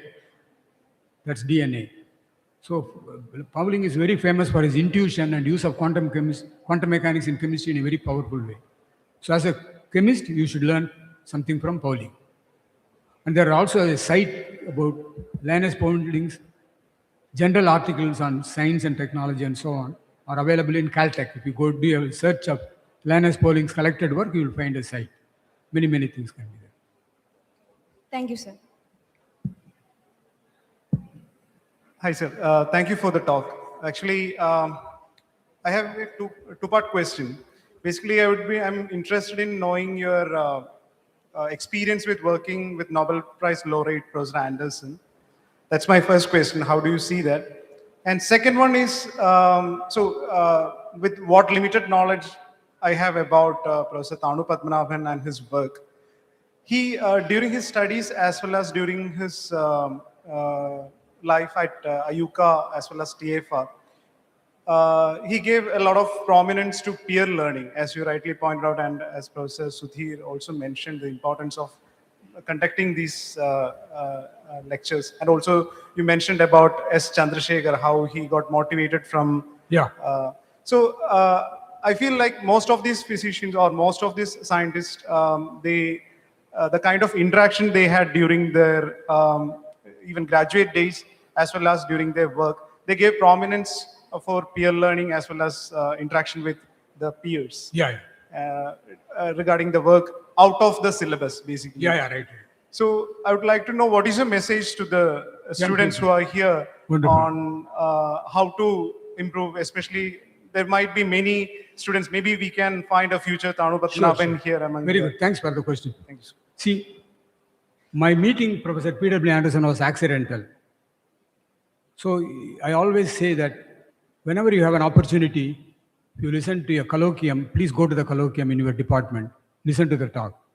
I listened to a talk by my Professor Narendra Kumar, a journal club talk about some property of super solid helium-4, 1971 January. So that was a beautiful talk, nothing to do with my PhD work I was doing. So I learned it deeply. I was thinking about it constantly. And in 1983, I met P.W. Anderson at International Center for Theoretical Physics. And I had a fight with him, actually. I did not agree with what he said in his book. So we had a strong 2 hours of discussion and fight. Then he ended up inviting me. Apparently, he found me a valuable critic. So that's how I ended up with Anderson. So it's important to listen to talks, particularly seminars and so on. And also I encourage young people like you to create physics clubs. It's very important to have physics clubs in colleges or wherever you are. And invite people, because people in the neighborhood, Shaji or our friend, they will be very happy to come and give you a talk about quantum physics. Or, hey, by the way, I forgot your name. What's your name? Ramesh Babu. See, I'm getting younger. So Ramesh Babu, I know him for the last 50 years, but I forgot his name. Oh, good, Ramesh Babu. So invite him and talk. Let them talk about beautiful things. So physics clubs should be activated, very important, and listen to talks. And so I was well known in Indian Sub-Science because I was going to every talk and every colloquium in the department, mechanical engineering department, biophysics department, aeronautical engineering. Except for my PhD problem, I was not focusing on that. That was my guide's problem, worry. So it's very important to get excited by things, discussions, and so that's one thing. So you mentioned about Padmanabhan. What was the question? Please repeat. Happening between the requirement of peer learning. So I would like to know what message you have to tell to the undergraduates. Okay, very good, very good. So I told you about Einstein's way of learning. So when I was a student at Bangalore, I was fortunate to have Professor S.K. Rangarajan. He is no more. He was an electrochemist, theoretical electrochemist. He said, what he said was, Bhaskaran, you guys are not doing physics properly. Important thing is group discussion. So we used to go to his house, not far from the institute, 3 hours of discussion every week, twice. He said, the idea is not to write research article, but go in depth into some papers. So we went in depth to some group discussion. It prepared me to meet Anderson and others later. So that kind of peer discussion, very, very important. So please take advantage of because once you are sitting alone with your friends, you don't ask, you don't hesitate to say somebody is stupid. Whereas with the professors, you cannot say that. Whereas with a friend, you can say that. She will say that you are stupid. So you can fight and get clarified. So learning from friends is extremely important. That has played very important role in my career. I think so is Thanu Padmanabhan, because he also has a lot of friends and discuss his group. Okay, only once, now 9 students have to ask questions.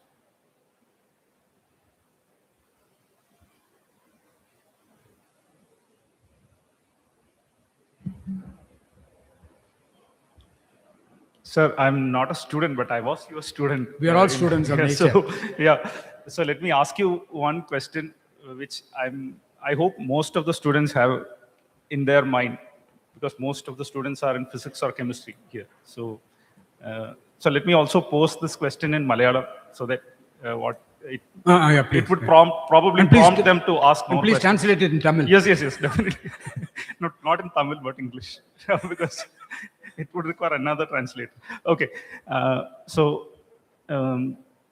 ഫിസിക്സും കെമിസ്ട്രിയും പഠിക്കാൻ ഒരുപാട് mathematics ആവശ്യമാണെന്ന് എല്ലാ സ്റ്റുഡൻസും അവരുടെ masters ലെവലിൽ വരുമ്പോൾ, masters MSc പഠിക്കാൻ വരുമ്പോൾ അവർ മനസ്സിലാക്കുന്നുണ്ട്.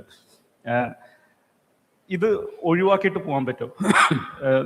അതാണ് ഒരു question. So let me translate. So most students recognize when they come to the master's level that they need lot of mathematics, particularly those in physics and chemistry, to understand physics.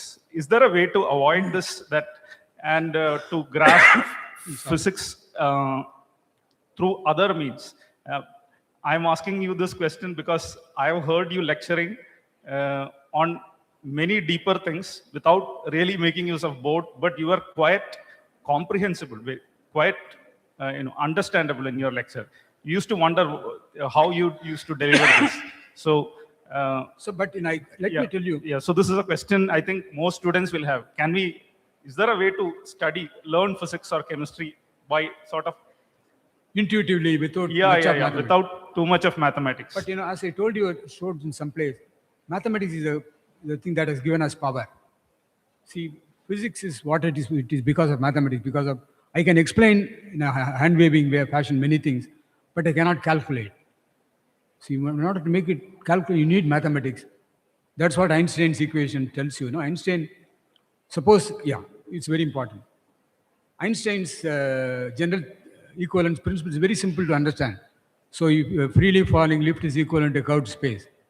But then, if he had stopped there, nothing would have happened. He put it in the hands of mathematics. And that gave Einstein's equation, which in turn gave a solution, namely black holes, singular solution. So, to some extent you can go, but it's not complete. And what I'm saying is mathematics is not very complicated actually. If you get a feel for it, you can go a long way. In fact, I can tell you another example from Chennai. A boy who has studied only who is in the 10th grade, he has mastered MSc mathematics because he spoke to me over phone. I tested him and he was very clear in whatever question he was asking. That's because of internet revolution. What did he do? He's not a genius or a prodigy. In his spare time, he learned mathematics without bothering about literature and other social studies. So they say it's like this. So first grade is MSc. Normally you go take this path, he took a cross cut. Now you can do it. So mathematics is something anybody can learn. There are beautiful books available, beautiful internet available. So don't feel shy away from mathematics. You can get away without mathematics to some extent, but not completely. Mathematics is a new power. That's why I showed it in one of my. So I can maybe explain it, some of the things qualitatively for a public lecture. I kept saying 2 by 2 matrix. I didn't write down any matrix, but that doesn't mean that they are not useful. So mathematics is very important and very useful. Please don't shy away from it. That's my message. And it's not something alien to us. There is something natural about mathematics and it fits with human mind. If you try carefully.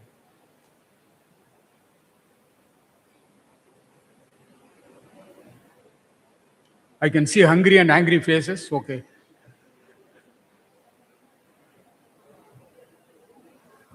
Somebody? Hi, sir. I'm Shaharban Jalil, second year chemistry student. Can I do internships at IIT during the summer vacation? Yeah, sure. That's good. See, what you have to do, you have to do some homework. So, you are a second year MSc student. Second year chemistry, BSc student. BSc, okay, good. What you do is, as you learn your chemistry, you find something interesting, organic chemistry or inorganic chemistry or something interesting. So, you learn it a little bit deeper. Then go to the home page of chemistry professors. There will be 10, 15 professors. Spend some time learning what they are doing.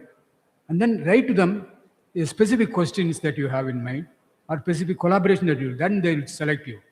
Because normally students, what they do is, they write to them, sir, I want to do a summer internship. Nobody will respond.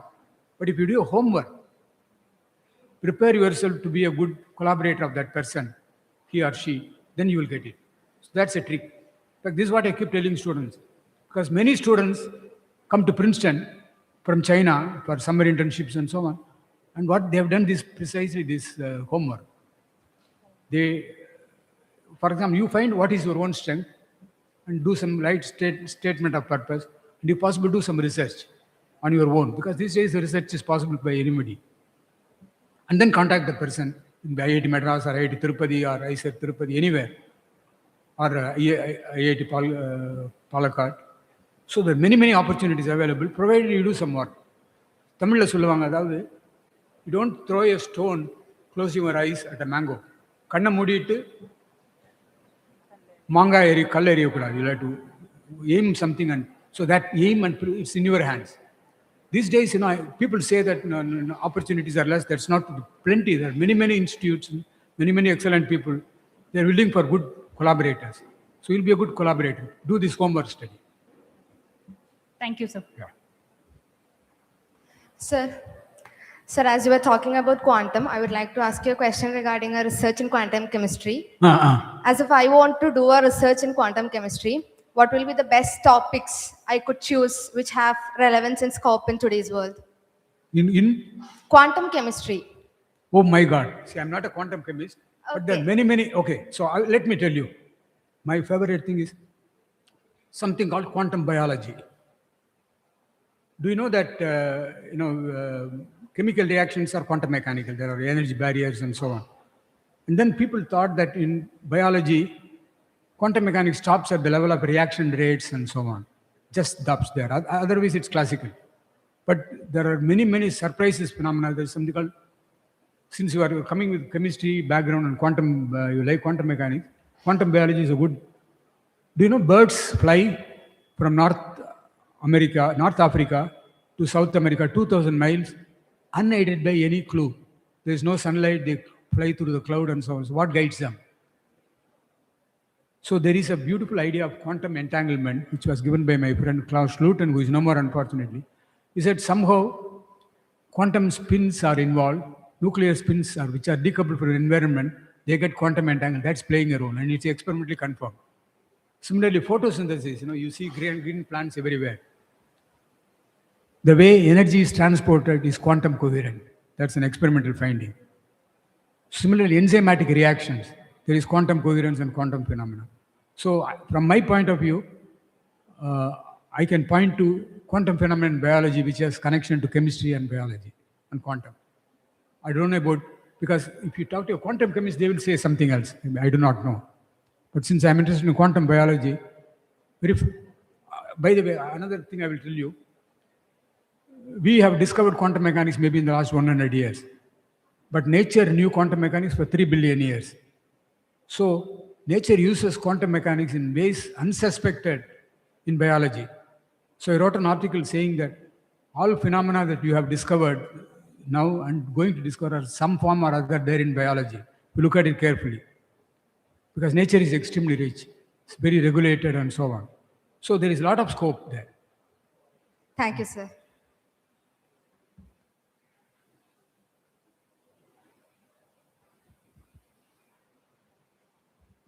Sir, I would like to ask, in what ways is the quantum waves considered as a turning point in human history? Turning point in human history, about quantum waves. Quantum phases? Waves. Yeah. Current real applications, people might not be aware about in daily life. So please repeat the question. Ramesh? Quantum waves, sir. Quantum phases? Waves. Waves, yeah. Oh, yeah. Okay, so good. Thank you. Sorry. So, if you look at the history of physics, particles were well known, except when Huygens' hypothesis of interference of waves and so on. Even Newton thought of corpuscular character of light and so on. But then waves were associated with classical phenomena like water waves and so on. But then nobody thought that an electron will act like a wave. So that was a surprising discovery of Schrodinger and de Broglie and others, because it has consequences. That means, suppose I take a particle in a box. If it's a wave state in a ground state, the particle is everywhere with equal probability. Or if I take two boxes which are connected by a link, the particle is here as well as there. So normally you say that when there are two rooms, either I'm in this room or in that room. But according to quantum mechanics, I can be in both places. So that's called linear superposition. And it leads to what is called quantum entanglement and so on. So wave nature of particles is something very profound consequences. Does it answer your question? Yeah. So it has very profound consequences. Please think about it and do what are the, it's a wave nature which leads to what is called entanglement, which is a resource for quantum computation, modern quantum computation. And in fact, Einstein himself, who was one of the originators of quantum mechanics, did not believe in this quantum entanglement. He called it a spooky action. According to this quantum entanglement, let me tell you this. Suppose there are two friends. When she is happy, the other girl is also happy. When she is unhappy, they are unhappy. Suppose they go 1,000 miles apart. And if this girl becomes unhappy, if she becomes unhappy, what do you say there? What do you say? It looks strange, right? Because they are not connected. That's how it happens with classical particles in quantum mechanics. There are up and down spin states. This spin is up, this fellow is down, even though they're 1,000 miles apart. So very spooky or counterintuitive phenomena is possible, but at level of electrons and but if you look at this year's Nobel Prize on superconducting squid, this happens at a macroscopic scale in a superconductor. So I encourage people, also students, to read about Nobel lectures every year. Each year you get Nobel Prize for physics, medicine. There are beautiful popular science articles. Please make it a point to read them. They are very educative and informative. If you read about the future Nobel, this December Nobel lecture about superconducting quantum interference, you will learn a little bit of quantum waves, macroscopic phenomena, and so on. Okay, thank you.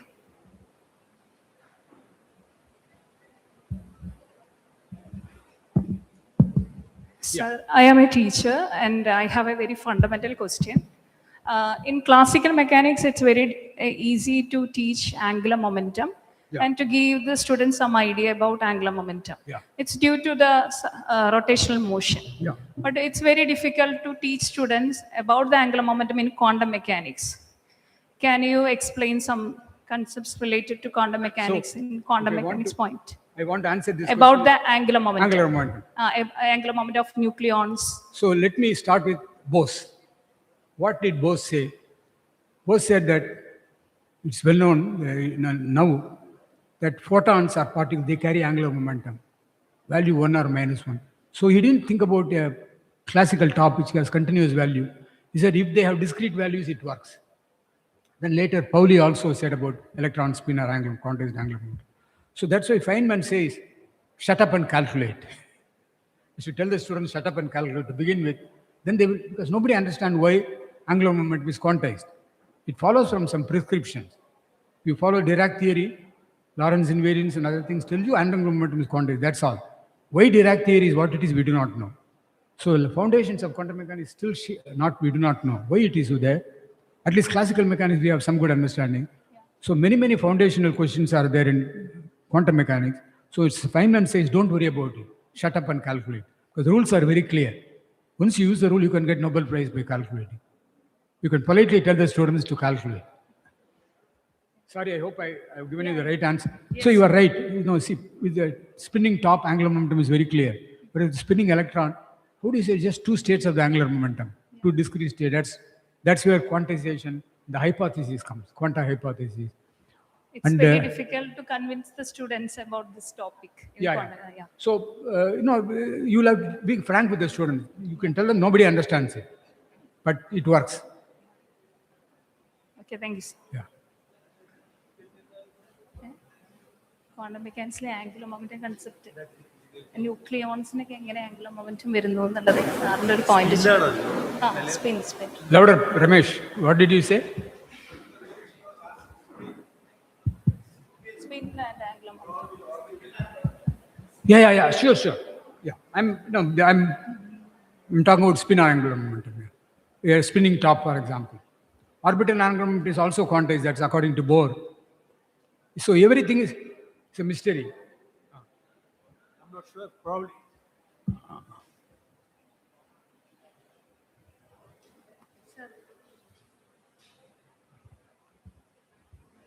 Orbital angular momentum, it is easy to teach, right? Easy to teach. Yeah. The question is, I understand. A particle is at rest, for example, electron, right? No, So see, this is where... No, I'm not telling you, but it has a spin, right? But you cannot associate that spin with an orbital motion. That's maybe the question. No, you have to tell the students, I don't understand. You have to be humble. It's what it is. You quote Feynman and say that nobody understands spin angular momentum, nobody understands quantum mechanics, but we know the rules of the game, how to calculate things, how to calculate matrix elements and so on. That's okay. Because I don't understand it, right? After 70 years of... No, you cannot get spin by orbital motion, right? That is... No. Because the spin will be, if it is an orbital motion, it is integer angular momentum. Correct, yeah. Half integer spin, you never get it. That is true. I agree with you. So that may be the question. So you'll have to be frank with the students. Tell them that none of us understand it, but that's the rule of the game. The rules, you understand the rules properly, then you will slowly, it works. Maybe you will understand it at some point, but it works. That's the point. rules of the games of quantum mechanics very clear. Dirac theory, Schrodinger's theory, very beautiful, and work with it. And it explains nature in a very profound way, beautiful way. So maybe you'll understand it later, much later. I do not know. It's not my problem. I don't have any problem. Trying to explain what students are. No, I understand. See, students they are good teachers to us, right? They teach us the problem that they have. So we'll have to tell them we don't understand it. So they will understand it.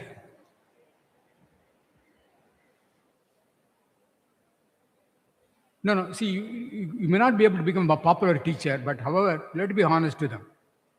When it comes, you don't pretend that you understand everything in quantum mechanics. Classical mechanics at least is understandable. We say that we understand the rules of the game. Rules are very clear, very clearly put. With that you can calculate and things are very accurate. Of course, there are problems at some level, like dark matter in cosmology and so on, where we don't understand, even in quantum mechanics. That's a different level of problem.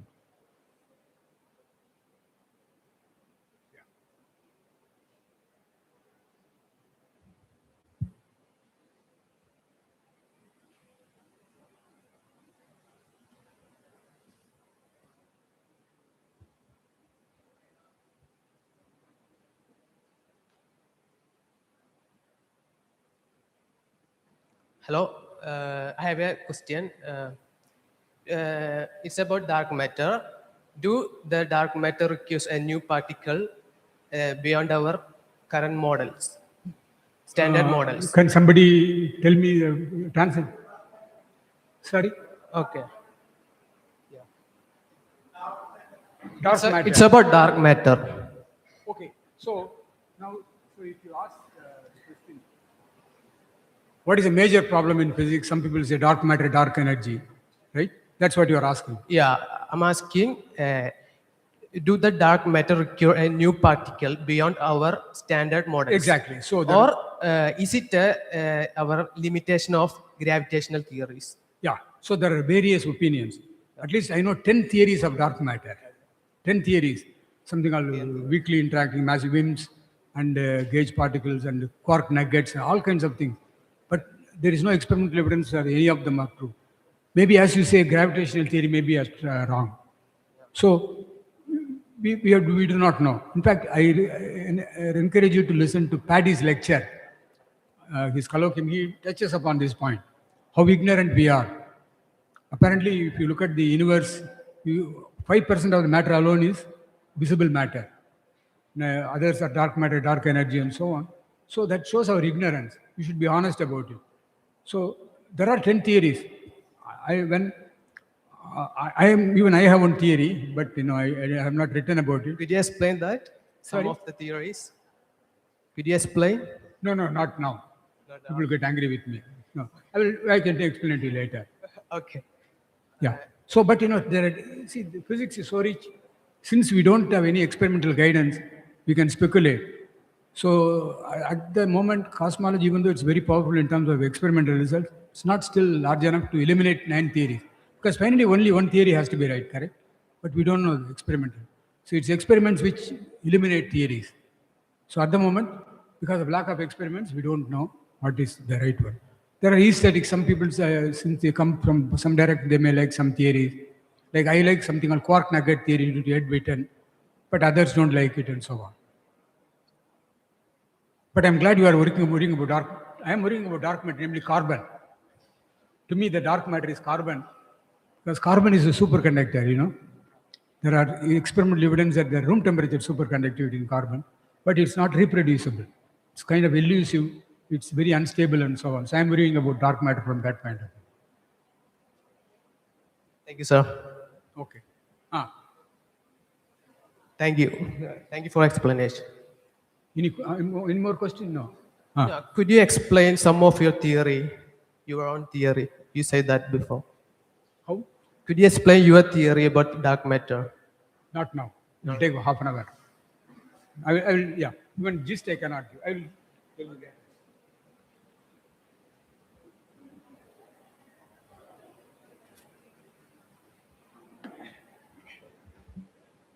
I can just tell you something to do with emergent gauge fields. Okay. Emergent gauge fields. Okay.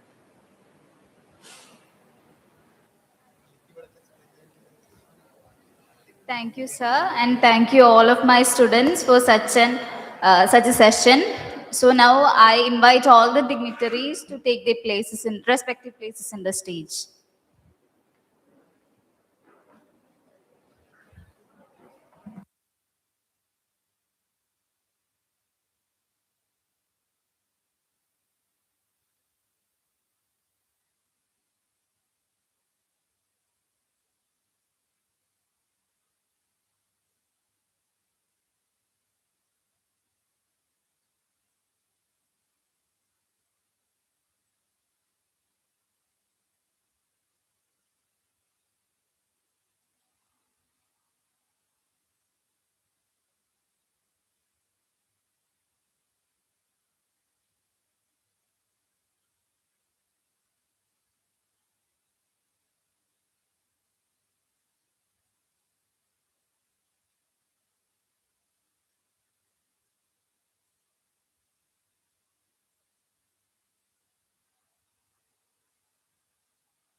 So as a token of appreciation, we now invite Professor K.P. Sudhir, Executive Vice President, KSCSTE, to present a memento to Professor G. Bhaskaran, sir.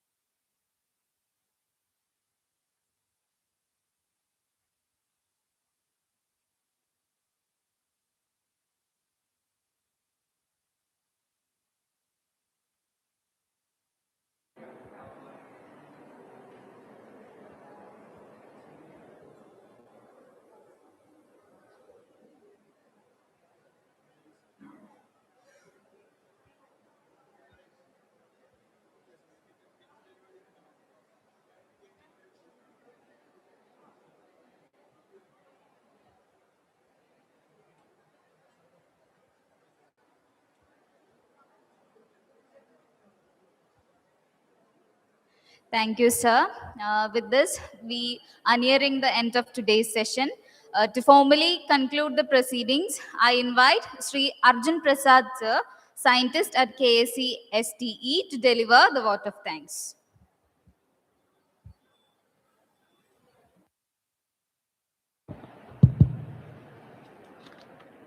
Thank you.